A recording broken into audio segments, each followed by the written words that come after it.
Bismillahirrahmanirrahim.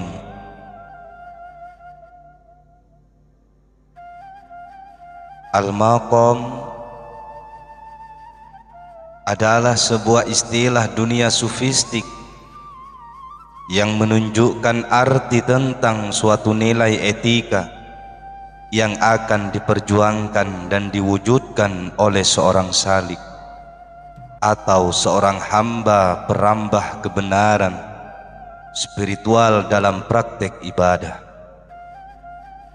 dengan melalui beberapa tingkatan mujahadah secara gradual dari suatu tingkatan laku batin menuju pencapaian tingkatan makom berikutnya dengan sebentuk amalan atau mujahadah tertentu. Sebuah pencapaian kesejatian hidup dengan pencarian yang tak kenal lelah, beratnya syarat dan beban kewajiban yang harus dipenuhi.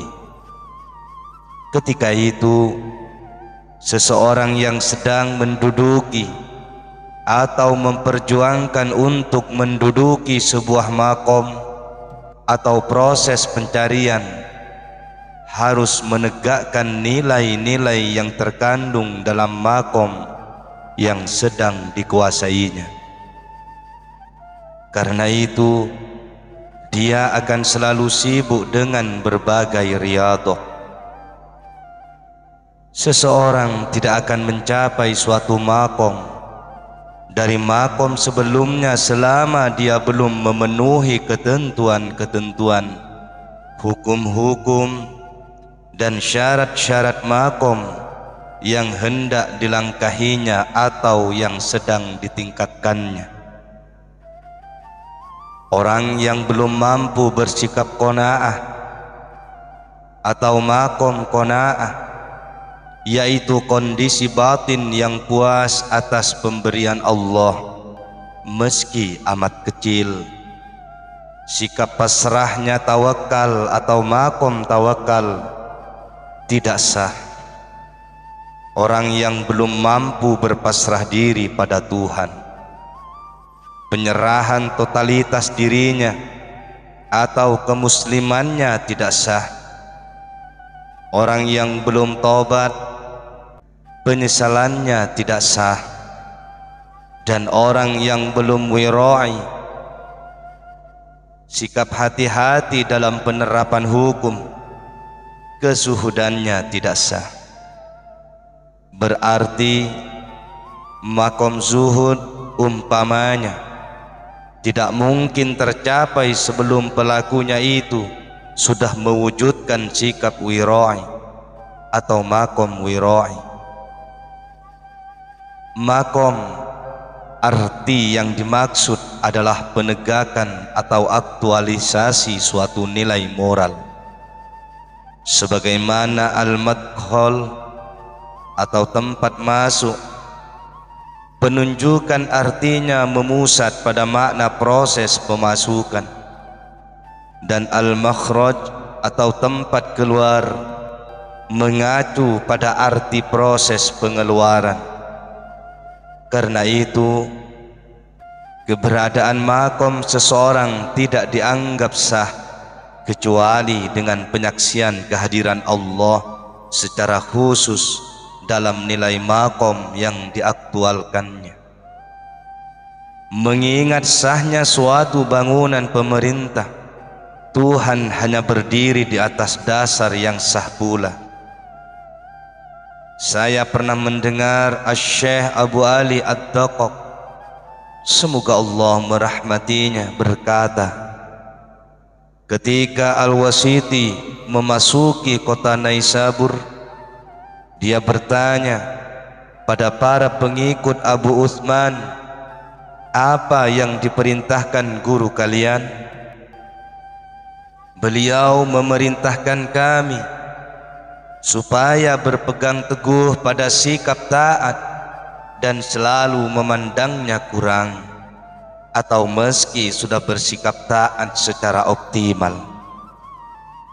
Sebenarnya guru kalian hanya memerintahkan ajaran majusi sanggah Al-Wasiti, mengapa dia tidak memerintahkan kalian peniadaan diri pada pengakuan aktualisasi ketaatan atau al-ghibah, dengan memandangnya sebagai pertumbuhan yang wajar dan tempat proses aliran ketaatan yang ternisbatkan hanya pada Allah.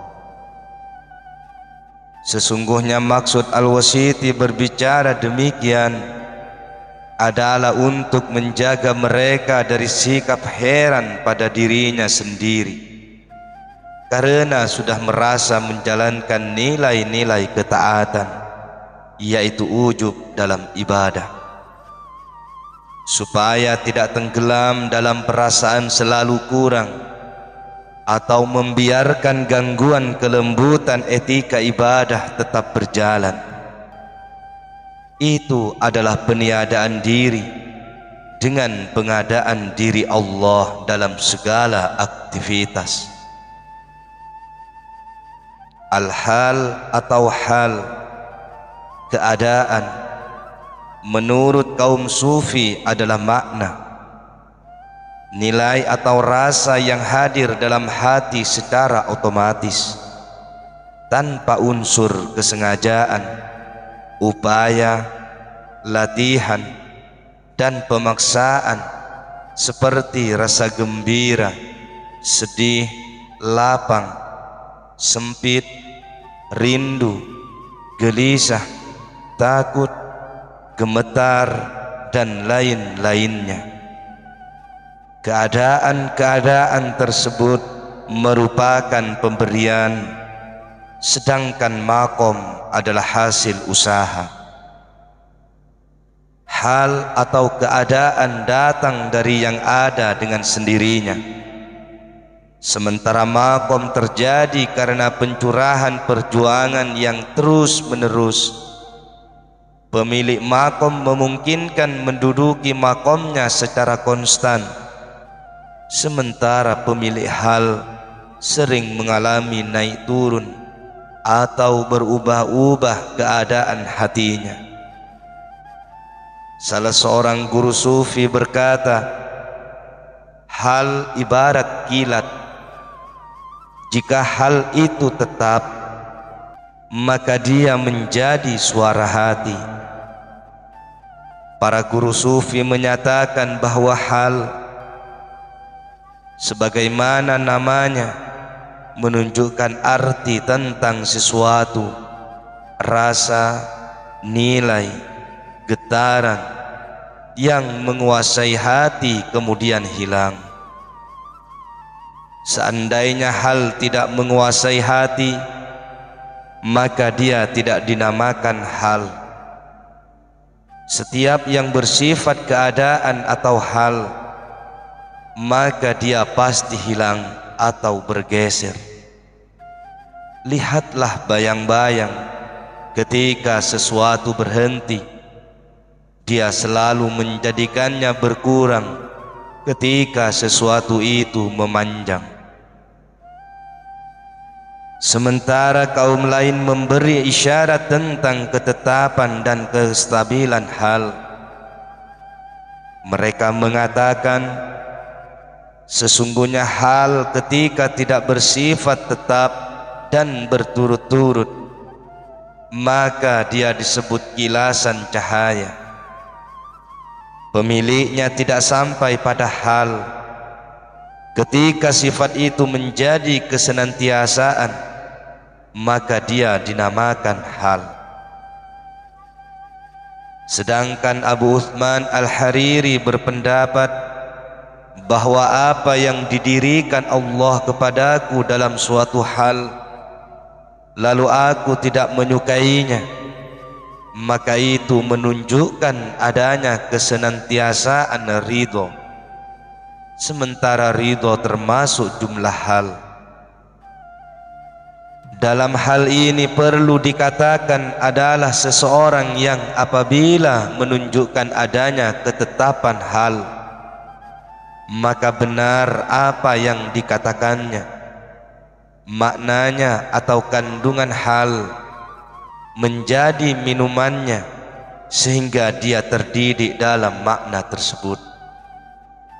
Namun bagi pemiliknya, hal itu justru merupakan cobaan yang tidak konstan, di mana pelampauannya itu akan menjadikan hal sebagai minumannya tidak lagi bersifat cobaan, tapi pakaian atau sifat. Jika beberapa hal tersebut masih tetap merupakan cobaan, maka pemilik hal akan terus mendaki ke tingkat beberapa hal lain yang lebih halus, sehingga dia akan selalu dalam proses pendakian.